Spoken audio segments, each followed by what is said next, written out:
अनिश एक सरकारी मुलाजिम था। बड़ी ही जद्दोजहद करने के बाद रेलवे डिपार्टमेंट में उसकी नौकरी लगी थी। लेकिन अनिश को अपनी नौकरी लगने की जितनी खुशी थी, उसका उतना ही खौफ भी उसकी आंखों में था, क्योंकि उसकी नौकरी किसी सामान्य रेलवे स्टेशन पर नहीं, बल्कि भारत के सबसे खतरनाक रेलवे स्टेशन पर लगी थी, जो सालों से अपने भूतिया किस्सों के लिए मशहूर था, जिसका नाम था बेगुनकोडार। बेगुनकोडार का ये रेलवे स्टेशन इतना ज्यादा खतरनाक था कि बीते कई सालों में यहाँ जिसकी भी नौकरी लगी, वो कुछ दिनों में उसकी मौत का कारण बनकर रह गए। अनिश ने बचपन से उस रेलवे स्टेशन के भूतिया किस्से अपनी दादी नानी से सुने थे, लेकिन जब आज उसकी नौकरी उसी रेलवे स्टेशन पर लग गई थी, तो वो चाहकर भी वहां से अपनी नौकरी को छोड़ नहीं सकता था, क्योंकि उसके घर के हालात ही कुछ ऐसे थे कि एक तरफ कुआं तो दूसरी तरफ खाई थी। अनिश, आज से तुम्हारा ड्यूटी का शेड्यूल थोड़ा चेंज हो गया है। तुम्हारी शिफ्ट अब रात की हो गई है, तो रात को तुम्हें अकेले पूरे प्लेटफॉर्म का ध्यान रखना है। क्या रात को? लेकिन सर, मेरी ज्वाइनिंग टाइम पर तो मेरी डे शिफ्ट की ड्यूटी थी, तो अचानक ये चेंज क्यों हो गई? मैं रात के समय इस रेलवे स्टेशन पर अकेले नहीं रह सकता। आप तो जानते हो ना इस रेलवे स्टेशन के बारे में, ये कितना खतरनाक है। देखो अनिश, ये तुम्हारी जॉब है, तुम्हें कभी भी डे शिफ्ट और कभी भी नाइट शिफ्ट करनी पड़ सकती है। और रही बात इस रेलवे स्टेशन की, तो अब पूरी लाइफ में मैं यही जॉब कर रही है, तो इसकी आदत तो डालनी ही पड़ेगी। बस अपनी सेफ्टी के लिए तुम इतना कर सकते हो कि रात से लेकर सूरज उगने तक अपने कैबिन से बाहर मत निकलना। लेकिन सर, देखो अनिश, तुम चाहे कितनी भी लेकिन करो, लेकिन मैं इसमें तुम्हारी कोई हेल्प नहीं कर सकता। ये हाई अथॉरिटी का डिसीजन है। वैसे भी रात के समय इस प्लेटफॉर्म पर कोई उतरना तो छोड़ो, ट्रेन की खिड़की खोलने की भी हिम्मत नहीं करता। तो डोंट वरी, तुम्हें अपने कैबिन से बाहर निकलने की जरूरत ही नहीं पड़ेगी। उस समय अरुण सर तो मुझे ये बात कहकर चले गए, लेकिन बचपन से मैंने उस रेलवे स्टेशन के बारे में जो किस्से सुने थे, उन्हें याद करके वहाँ रात को अकेले रुककर ड्यूटी करने की मेरी हिम्मत ही नहीं हो रही थी। पर मैं मरता क्या ना करता। वो कहते हैं ना कि मजबूरी इंसान से कुछ भी करवाती है। बस मेरी पैसों की मजबूरी ने मुझे ना चाहते हुए भी ऐसी जगह नौकरी करने को मजबूर कर दिया। शाम के 7 बज चुके थे, रात के 10 बजे से मेरी शिफ्ट शुरू होने वाली थी, तो मैं तैयार होकर अपने क्वार्टर से घड़ी में ठीक 9:30 बजते ही निकल गया। वहाँ से रेलवे स्टेशन ज्यादा दूर नहीं था, तो मैं 10 बजने से थोड़ी देर पहले ही स्टेशन पर पहुँच गया। जब मैं कैबिन में पहुंचा, तो डे शिफ्ट वाले जुगराल सर वहाँ से निकलने की तैयारी कर रहे थे। उन्होंने अपना बैग उठाया और मेरा कंधा थपथपाकर वहाँ से चले गए। उनके जाते ही अभी तक जो मेरा मन थोड़ा शांत था, वो अब बेचैन सा होने लगा। मेरे मन में एक अजीब सी बेचैनी हो रही थी, लेकिन मैंने खुद का ध्यान भटकाने के लिए अपने फोन में गाने चलाकर फोन को सामने वाली टेबल पर रख दिया। अपनी आंखें बंद करके कुर्सी पर सिर रखकर लेट गया। तभी मुझे ऐसा लगा कि कोई है जो एक बड़ी ही अजीब सी आवाज में मेरा नाम पुकार रहा है। अनीश, अनीश। जैसे ही मेरे कानों में वो आवाज पड़ी, तो अचानक मैंने अपनी आंखें खोली, नजर घुमाकर पूरे केबिन में इधर उधर देखा, तो कोई भी नहीं था। ना ही पूरे केबिन में किसी तरह की कोई हलचल हो रही थी। ये देखकर मैं थोड़ा रिलैक्स हो गया। फोन में कोई बोरिंग सा गाना चल पड़ा, जो मैंने अपनी जिंदगी में आज से पहले कभी सुना नहीं। उस गाने की भाषा और आवाज भी कुछ अजीब थी। अचानक वो आवाज अपने आप बहुत तेज होने लगी।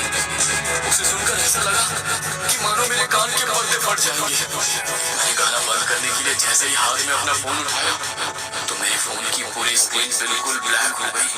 मैंने पावर बटन से फोन को स्विच ऑफ करने की कोशिश की, लेकिन मेरा फोन अचानक ऐसा हो गया कि मैं उसे ऑफ ही नहीं कर पाया। उस आवाज से परेशान होकर मैंने अपने कानों को अपने दोनों हाथों से भींच लिया। तभी अचानक सब कुछ एकदम शांत हो गया।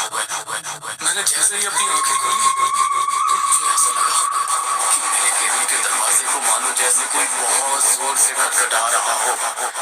लेकिन इतनी रात को पूरे प्लेटफॉर्म पर मेरे अलावा तो कोई और था ही नहीं। तो फिर आखिर मेरे केबिन का दरवाजा कौन खटखटा रहा है? ये सोचकर मेरे पसीने छूट गए, लेकिन फिर भी मैंने हिम्मत करते हुए पूछा, कौन है? कौन है बाहर? मेरी मदद करो साहब, दरवाजा खोलो, वरना वो लोग मुझे मार डालेंगे।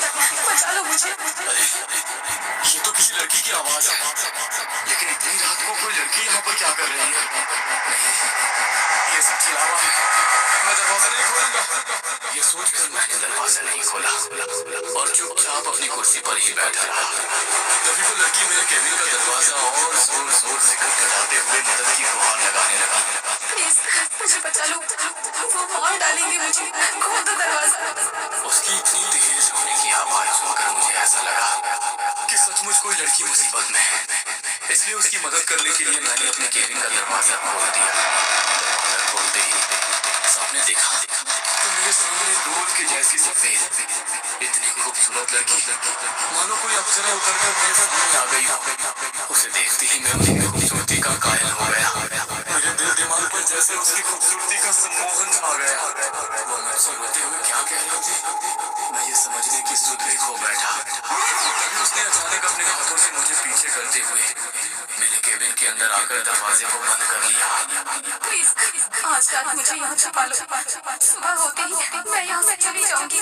ठीक है, लेकिन आखिर तुम इतनी डरी हुई क्यों हो? क्या हुआ? देखो, अगर तुम्हें कोई मदद चाहिए तो मैं पुलिस में इन्फॉर्म कर सकता हूँ। नहीं प्लीज, तुम किसी को मत बुलाना। मैं आज रात गोपाल के साथ भागने वाली थी। बहुत प्यार करते हैं हम दोनों एक दूसरे से, लेकिन ये बात मेरे बापू को पता लग गई। गोपाल तो किसी तरह यहाँ से निकल गया, लेकिन मैं यही रह गई। कल सुबह गोपाल मुझे लेने आएगा तो मैं उसके साथ यहाँ से चली जाऊंगी, लेकिन सुबह होने तक मेरी मदद कर दो। अगर मेरे घर वालों ने मुझे ढूंढ लिया तो वो मुझे जान से मार देंगे। मैं इसीलिए यहाँ पर आई क्योंकि इतनी रात को डर के मारे कोई भी मुझे यहाँ ढूंढने नहीं आएगा। मेरी मदद करोगे ना? हाँ ठीक है, तुम चिंता मत करो, लेकिन लगता है कि तुम्हें ठंड लग रही है। जब से आई हो कपकपा रही हो।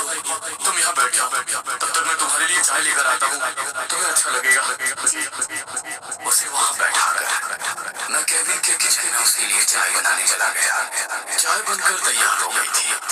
मैं बस चाय लेकर उसके पास जा ही रहा था कि तभी मुझे उसके चीखने की बहुत तेज आवाज सुनाई दी। उसकी चीख सुनकर मेरे हाथ में पकड़ा चाय का कप मेरे हाथ से छूटकर नीचे गिर गया। मुझे लगा कि उस लड़की के घर वालों ने कहीं उसे पकड़ तो नहीं लिया। यह सोचकर मैं बड़ी ही हड़बड़ी में किचन से बाहर आया तो मैंने देखा कि मेरे केबिन का दरवाजा खुला हुआ है और वो लड़की भी वहाँ पर नहीं है। केबिन के फर्श पर खून की कुछ ईंटें पड़ी है। मुझे उस लड़की की चिंता हुई। मैं जल्दी से अपने केबिन से बाहर निकला तो केबिन की दाहिनी ओर से मुझे फिर से उसकी चीख सुनाई। मैं भागकर उसकी ओर गया तो देखा वो लड़की जमीन पर बैठी हुई है। उसकी पीठ मेरी तरफ थी। वो रोते हुए अपने हाथ से कुल्हाड़ी लिए बेरहमी से किसी पर वार कर रही थी। ये नजारा देखकर मुझे अपनी आंखों पर यकीन नहीं हो रहा था कि जो लड़की अभी कुछ मिनट पहले मेरे पास आकर मदद की गुहार करती हुई रो रही थी, अभी वो लड़की अपने हाथों से कुल्हाड़ी लिए बेरहमी से किसी पर ऐसे वार कर रही है।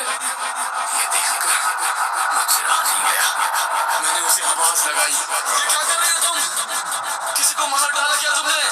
मेरे इतना कहते ही उसने कुल्हाड़ी से वार करना बंद कर दिया। उसने अपनी गर्दन मोड़कर जैसे ही मुझे देखा तो डर के मारे मानो मेरी आत्मा मेरे शरीर से निकल गई। उसका पूरा चेहरा खून से लथपथ था। आंखों की जगह बस काली पुतलियां थी। चेहरा पूरी तरह से कटा फटा हुआ था। उसने मेरी ओर देखकर बड़े ही भयानक तरीके से मुस्कुराया तो उसके लंबे काले दांत देखकर मुझे ऐसा लगा कि घिन के मारे मुझे उल्टी हो जाएगी। वो अपने सामने पड़ी लाश के मांस को अपने हाथों से पकड़कर खा रही थी। उसे देखकर मैं इतना डर गया कि डर के मारे मेरे पैर वहीं जम गए। तभी उसने फिर से मेरी ओर बड़ी ही भयानक हंसी के साथ हंसते हुए देखा। वहां से भाग गई। मुझे लगा कि अब वो वहां से चली गई है, इसलिए मैं थोड़ी आगे जाकर उस लाश को देखने गया ताकि पुलिस को इसकी खबर दे पाऊं। लेकिन जब मैं उस लाश के पास पहुंचा तो उसे देखा मेरा कलेजा मेरे हाथ में आ गया। वो नजारा देखकर मैं इतना डर गया कि डर के मारे मैं वहीं पर बेहोश होकर गिर पड़ा। सुबह जब मेरी आंख खुली तो मैं अपने केबिन के चेयर पर था। प्लेटफॉर्म से बहुत शोर सुनाई दे रहा था। मैंने बाहर निकल कर देखा तो प्लेटफॉर्म पर काफी सारे लोगों का जमावड़ा लगा हुआ था। प्लेटफॉर्म पर किसी की लाश पड़ी थी। इसलिए मैं भी लोगों के बीच से जाकर उसे देखने गया तो डर के मारे मेरी आत्मा से उठी, क्योंकि लोगों के बीच बड़ी वो लाश नहीं होती, बल्कि मेरी ही लाश थी। इस रेलवे स्टेशन पर पोस्टिंग वाले हर ऑफिसर की तरह ही आज मेरी भी मौत हो चुकी थी। अगर आपको कभी इस रेलवे स्टेशन पर एक रात बिताने का मौका मिले तो क्या आप यहाँ आना चाहेंगे? शायद मेरी ही तरह वो लड़की आपके पास भी मदद की गुहार लेकर आ जाए।